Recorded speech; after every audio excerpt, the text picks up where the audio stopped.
So welcome everybody to the Ocean Arena Talks. I am Gina Panayiotou, the host of the show and the founder of Oceans Arena. And today, joining me on our virtual stage is a very special guest and a very distinguished person of this industry, Mr. Esben Poulsson, who is the Executive Chairman of NSO-PTE, the Chairman of the International Chamber of Shipping, a board member of the Maritime and Port Authority of Singapore, and one of the vice presidents of the Mission to Seafarer. And of course, he's also the author of A Life in Shipping. Welcome, Esben, to today's broadcast. Thank you. It's such a pleasure to be hosting you for the third time. Our talks are always so inspirational, as I am positive will be today's talk. I have titled it actually A Lifetime of Making an Impact in Shipping and for Shipping. And I think from our discussion today will be evident by the end why I chose this title. But without further ado, I didn't mention the latest achievements because I want you to talk a little bit about them. So a few weeks ago, 2021 Seatrade Lifetime Achievement Award was awarded to you for your long-standing 50 years impactful career in the industry.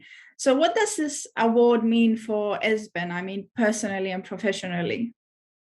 Well, I think the main thing is it was a total surprise, at least to me. And I'd heard some mumblings about it previously, and I think it was more sort of Asian based, and that was actually last year. So I didn't think any more about it, and then all of a sudden, some weeks back, as you say, I was contacted by Seatrade. This was actually Seatrade Lloyd's List, a joint award, so to speak.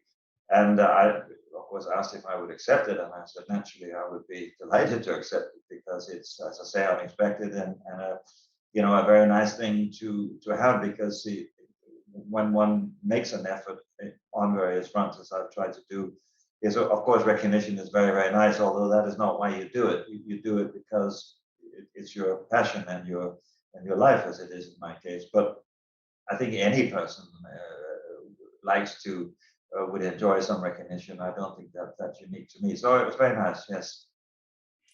I mean, yes, for us, it's definitely a great achievement. We can see that, but it was also very nice to hear from you how you, welcome this personally. Definitely very well deserved. And the other achievement, so the thing is, whenever I email Esben, by the time I send my next email, there's something new to congratulate him on. For another running year, of course, you were featured in the Lloyd's List 100 Top Influential People alongside the Secretary General of the ICS. But as we discussed, what was also very impressive was the position that went to number 15 this year. What do you feel has been the most significant contributing factor which led to this recognition? I mean, I'm sure there are many, but is there anything in particular that you feel played a very significant role? Yeah, I mean, first of all, I'm particularly happy that Guy Platten we appeared together, because I always struggle a little bit with, one face for an organization. We all know that an organization is a sum of many, many parts, and there are many key players. Unfortunately, of course, you can't mention every single person, but in this case, Guy Platten came in just about 3 years ago, in August 3 years ago, and we have made many, many changes to the organization, and to see him jointly recognized with me, I think is a very good thing, and I'm delighted that happened. I think so far as sort of moving up the ladder, I see this really as an acknowledgement of ICS's work and the efforts that we've made, and specifically, we were very early out on the crew change issue, as early as end of January of 2020, when the very first cases were being reported. I think we and Guy and the team in particular foresaw that this could be really have huge repercussions across our industry. And so in a matter of a very short period of time, he put together a task force to which he invited our fellow association to join in, the the ITF, the ILO, the, you know, all the relevant stakeholders, and particularly our membership, SecGens, for our, our membership comprises about 40 countries, national associations. Their heads would come in, and so on these calls we would have 50 or 60 people to begin with, twice a week. Then it became once a week, and at the moment it's about once every 2 weeks. But it has continued because as this COVID-19 has changed, and whether it's a Delta or the latest strain, it has created new challenges all the way along the line. And so I think if you were to single one issue where I'm not saying we have made a huge difference to the bottom line of this issue, because the issue is not by no means resolved, and the failure of many governments to live up to their obligations and recognize officially seafarers as key workers. We have not achieved the success on that score that we would want. But I think in highlighting the issue and in information sharing and in developing the protocols and in going to the United Nations as we did, going to convening a transport ministers conference in London in July of 2020, et cetera, getting the issue onto the front page of the Financial Times, which I know for a fact had an impact. These are all concrete things. But then alongside that, of course, we've had the Gulf of Guinea situation, which has been very bad. And I think we've done, again, with our fellow associate members, pretty good work on that score, along with, not least, on the climate change agenda, convening the Shaping the Future of Shipping Day on the 6th of November at COP26. I think by all accounts, this was a day that we as ICS, together with our fellow association, could be quite proud of, because of the attendance and the commitments and the very positive atmosphere that event created, etc. So to move from whatever it was, I can't remember, somewhere in the 40s up to 15, of course, is great, and I do see it as I see it as a recognition of the work that we in ICS are trying to do on behalf of our members. I mean, that's an association's only objective is to deliver value to members, and that is what we always try to do, and that's what we're going to continue to try to do. And indeed, you have been doing an amazing work, and I think really putting the shipping industry positively in the spotlight over the past few years, especially, which was definitely much needed. Yeah, I mean, I think one thing is, an event like the Ever Given, unfortunate though it was, there's no question that event brought into the public consciousness much more than many other events, the role of shipping, the importance of shipping, the value of shipping, and the contribution that we're making. And so, someone said, to quote Churchill, "Never let a good crisis go to waste." I mean, it highlighted a situation that shipping really is doing its bit, and despite all these very difficult challenges, it has continued to deliver, very largely thanks to our, as I always call them, our unsung heroes, the seafarers. Exactly. And actually, that does bring me very smoothly on to the next question, because with the Ever Given, one thing that we saw was obviously the supply chain going on hold and everybody kind of panicking. And I think by now, more or less, everybody has kind of understood there's a supply chain crisis. In fact, a container ship made the cover of the December New Yorker, which was quite impressive. Yeah. With a Father Christmas that was steering the ropes to docking and in a way saving the day, or that was the message of the illustration. Who do you feel that the real Santa will be in this case? I mean, will this crisis be resolved, and by whom, by what? Well, I suppose you could be, this crisis is to a large extent a question of demand at a level that frankly nobody foresaw. And I challenge anyone, because I have spent quite a lot of time looking at analysis and research reports going back into Q1 of 2020. And I might remind your listeners that at that time, the industry cut back between 25 and 30% capacity, and there were quite a few laid up container ships here in the opposite coast of Singapore and many other places.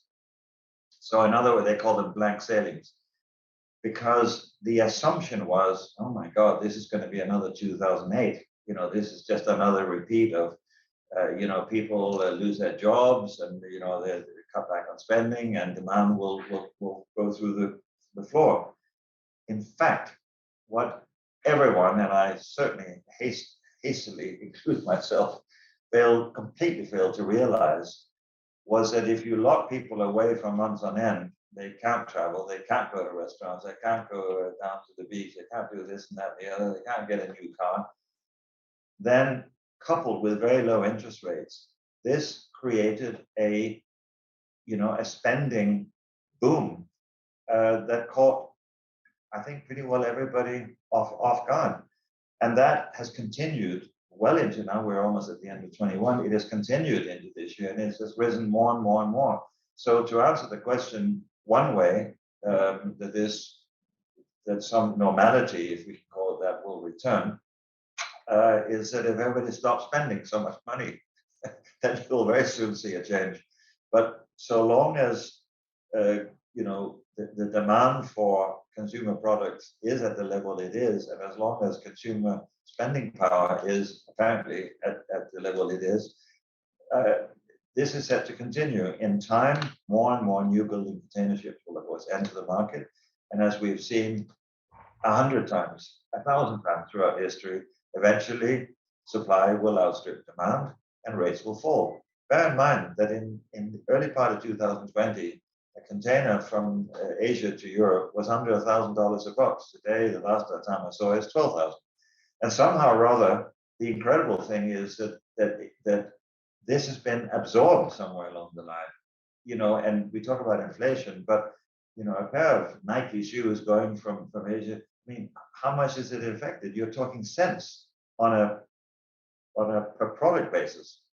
So apparently, the world can absorb these massive increases, and of course, the container operators are having a very wonderful time, which is, I would still say that it's healthier to have a somewhat more stable market than a feast or famine market, but nonetheless, it shows you this is a market, and in many ways, it's a perfect market because it responds to this situation. I think a quick positive that I was telling someone the other day is that these, what some people would consider excessive profits, the one thing is that where they will come in handy is in our quest towards decarbonization. The R&D budgets of some of these bigger owners will be just that much more, it will be that much larger. And that's that on a bigger picture is a good thing. Yeah, indeed. Actually, putting that into that perspective is quite interesting, and hopefully some positives will come out of it. Yeah. Not something for Santa to save, but yeah. No, it's not really for Santa to say. I mean, I think largely, the products will get there. They of course, some products are delayed, but I think largely they will get there because people are very clever and have found. It's been much advertised that the Amazons and the IKEAs of this world have found some temporary solutions. Of course, air freight has had an absolute bonanza, partly as a result of it, because high value, lower weight products have gone by air, and as demand for passenger travel has been so reduced, so airlines have done very well on air freight. That also leads me very well into my next question. This is why I enjoy the discussion so much, because you're always a step ahead. You touched on Amazon and IKEA, and for those who might not have heard, they have taken matters, I guess, in their own hands and chartered their own vessels, etc. You said it's temporary. So do you believe this is just a transitional phase, or will we be seeing it as the new norm? I mean, That is kind of a crystal ball type question, because I really have no idea. But what I would say is that if you look at some of the very, very large container carriers, we are seeing them looking at logistics in a whole different light. Some of them want to be door to door. They don't see their role as just, they see their role as a ship, purely a link in the chain. They want to be door to door. So you could say that some shipping lines have invaded the logistics providers' turf. Well, in this case, the IKEAs and the Amazon, you could say, are invading traditional transport companies' turf. Whether these trends in both cases will be long-term, or whether we will revert to the roles that these particular service or these individual service providers all had prior to all this, I cannot say. I suspect that, actually, I just don't know, and it's just pure guesswork. Technology has a way of making processes that we consider are very robust and very good obsolete almost at the stroke of a pen. And so I wouldn't discount it, but I think it's too early to say. Mm-hmm. Yeah, probably that is the most honest answer. And it would be very interesting to see this kind of shifts and how they will evolve. We mentioned earlier when you were talking about the work of the ICS that obviously putting seafarers and making them key workers was a vital part that led to their acknowledgement. And seafarers are, of course, a very integral part of this industry, who have been the most heavily affected during the pandemic. Either they were stuck at sea for several months or they couldn't return to the works. There is a lot of talk about the general great resignation in America, especially, but affecting the whole world. And I was wondering whether this unwillingness to kind of follow the seafaring profession will lead to a great resignation also in the seafaring career, and if this can be avoided. Well, I think it's a very, very good question. You may have seen or heard of, we did a report together with PIMCO, as we do every 5 years, a manpower report on where are we and what does it look like. And that report, before, it's some months ago, before things really heated up, that report indicated an officer shortage of quite worrying numbers, even by 2025. And that was then. We have, I think, seen quite a bit of anecdotal evidence of seafarers saying, they get home, and after a traumatic flight, I heard the other day someone had to fly to Manila via Amsterdam from Singapore. I hear too many of these stories, and I think, it doesn't help. And when they're already well over contract, it really doesn't help. I think the big question is, can shipping companies make the career interesting and attractive for seafarers against the background of the new technology? I think there's no question that there will be a pressure on wages for seafarers as part of the whole inflationary picture that we're all, of course, very concerned about, be it temporary or not. I mean, the economists have two very different points of view on this. I don't know whether it's temporary or not, but let's say it will go on for a while. As part of that process, it may be that the seafarer remuneration will rise somewhat, and that would stem a great resignation. But I think there's no question that anecdotally we are hearing that at all ranks, ratings and officers, many are saying, actually, we're just not going to do this. But as I say, whether the supply of people and the economic conditions ashore are such that, well, we'll take the jobs because they pay in US dollars, and particularly for developing countries, they're a source of income. That's possible. I wouldn't like to say it, but I think it's something we really have to keep an eye on, because with technology changing, the skill sets needed going forward, with the with the new fuel types coming in and all the rest of it will require a very significant investment in people. So, but we'll see. It's, as I say, it's a bit early to say. Yeah, most definitely. And I guess on the positive side, there is though a lot of emphasis on mental well-being of seafarers, and we're seeing very much so. Yeah, no, very much so. I mean, the mental health issue as part of well-being for seafarers has moved right up the agenda, you could say, and you know, that's a good thing, because it's definitely something that cannot be left just unaddressed. Exactly. So hopefully, we should be keeping an eye, but hopefully the working conditions in general will be improved, and this will be avoided. Now going on to the bigger one of the very hot topics, I would say, rather not the biggest question, but you mentioned COP26 and a lot of talk on making the industry more sustainable, of course, for the past few years. Yet I was thinking maybe not enough talk on how efficient seaboard trade is really vital for a sustainable world.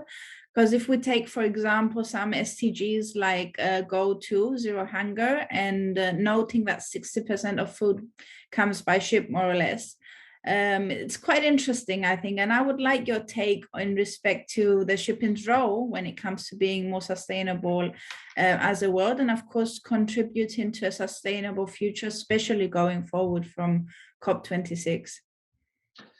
Yeah, I mean, it's I think that COP26, our day there, and of course other meetings involving ministers in which we were not necessarily involved, but you know, overall shipping showed itself at COP in Paris. Shipping was not included, nor was aviation, and contrary to what a lot of people think, it was sort of that shipping was trying to hide. That was actually not the case. And so this time, we in ICS and together with one of our fellow associations, we actually booked our space and put down a huge amount of money more than 2 years ago to get this space. And it was a bit of an act of faith, because we didn't know whether we could, in inverted commas, sell it or not to owners and service providers and, you know, regulators, etc. In the event, we did, and I think that the day which I watched, because I got COVID when I was in Copenhagen, very mildly, by the way, but it prevented me traveling to Glasgow, and it was a bit of a heartbreak for me, because I spent a tremendous amount of time on this conference to try and add, you know, whatever weight I could to ensuring its success and its participation. But nonetheless, so I watched it in live stream, and I thought it was really great. I'm not saying that out of that came any concrete solution, and it may well be that that some would say there was too much blah blah. But I think there was. I think the biggest single thing to me that was very much in evidence was that there's a momentum that is built up in the last 2 years, which is completely different. And I would argue with anyone that the views on all this 2 years ago and the views today are radically different. Because as one of our very famous ship owners said well over a year ago, if the train hasn't left, it is leaving. And the big question is, are you on it or not? Because the direction of travel is that way. And you know, you better embrace it, because otherwise you're going to get left behind. You know, the transition from sail to steam and steam to diesel, these were long transitions, 50 odd years in each case. And this one, we don't have that time frame. It's much shorter. You know, the commitment we made in 2018, 50% by 2050, that's out the window. Now it's net zero by 2050. That's our commitment. Because you know, this is what society demands and wants. And we have to respond to it. Or not just respond, we have to try and be ahead of it. And so we don't have the solution here now. The R&D fund that we are pushing so hard, that we've worked so extremely hard to put together, which got stuck in IMO again, second time, much to my very great disappointment, and I said so. at the time. I said, I really hope we've had COP26, all these lofty promises. Now, let's see. But for reasons that are beyond my comprehension, some governments are not willing to support a fund which is we're doing it. We are paying for it. There's no tax to anybody. It's the industry's commitment to show that we're serious about this. $5 billion, which is not going to change it's not going to come with some panacea, but it shows the industry has spent 3 years developing this thing. 10 associations, many other interested parties to do it. I see it as I've always said, it's a catalyst. It's one of many. You've got the center in Copenhagen, Mads McKinney, one of Center for Zero Carbon Shipping. You've got the new center, Global Maritime Center for Zero Carbon in Singapore, funded by ship owners and the government. Huge amounts of money being committed to this. You've got R&D and university facilities all over the world. You've got Klaus, engine builders, everybody is working on this. And I haven't really answered your question properly, but what I will say is, and I've said it many times, do not ever underestimate the ingenuity of mankind to come up with this, because the will is now there. That's what we didn't really have before. The will is there now, and the interest, because everybody knows this is what we have to do. That there is no other way. Yeah, and I know there's a lot of effort being put into the fund, and I really hope that it is pushed forward, because as I said, I feel, you can't be working towards a sustainable world in general and not be working towards sustaining a very healthy shipping industry. It doesn't make sense in any way. Exactly. And on a final note, obviously our discussions as always could go on for hours, but I know you're a very busy person, and it's been great to have you today on the broadcast. But I'm going to conclude with a few more personal kind of questions for you. I titled the show A Lifetime of Making an Impact in Shipping and for Shipping. So 50 years in the industry. And yes, everybody, I know he doesn't look it, but he claims it's been 50 years there, so I would take your word for it. I can prove it. I have the stamp in my passport when I arrived in Hong Kong. I can actually prove it. It's so amusing because everybody tries to be hiding their years, and you've been celebrating the 40 years and the 50 years of shipping. So it's definitely a lot of experience there. And I was very curious thinking about it. So 50 years. What was that moment that you knew this industry was your true calling? Well, I'm not sure that there was a moment, but I was, as I've also said before, if your listeners have heard this before, then I'm sorry to be repetitious, but it was my stepfather in Vancouver when I was 13, 14 years old, who basically said to me, since you love sailing so much and since you appear to be interested in business, you're going to be in shipping, and this is the plan. And he basically organized it in such a way that each summer I would do something relevant to while I was studying. In summer holidays, I would do something relevant towards that goal. And the very first thing I did as a 17-year-old was I was a mess boy on a German cargo ship from west coast of Canada down the US coast and across to Tahiti and down to Australia and New Zealand from where I flew home. I was on board close to 3 months. And I think that was when that is when I was absolutely certain that this is for me. That experience. And I saw myself as being a seafarer, and I said, forget it. You're not going to do that because in the future, you will not be cost competitive because the developing world will take over these roles. And he was, as usual with him, absolutely correct. So, but I was completely in love with the whole deal. And of course, in those days, you were in port for days on end, not on a 9-hour call with 3,000, 6,000 containers going on and off. It's not like that today. But in those days, you were in port for a good week. Everything was manual. the crews were double the size they are, more than double the size they are today. So entirely different. But I think that was that and the subsequent things I did in my summer holiday training convinced me that this was the thing for me. Amazing.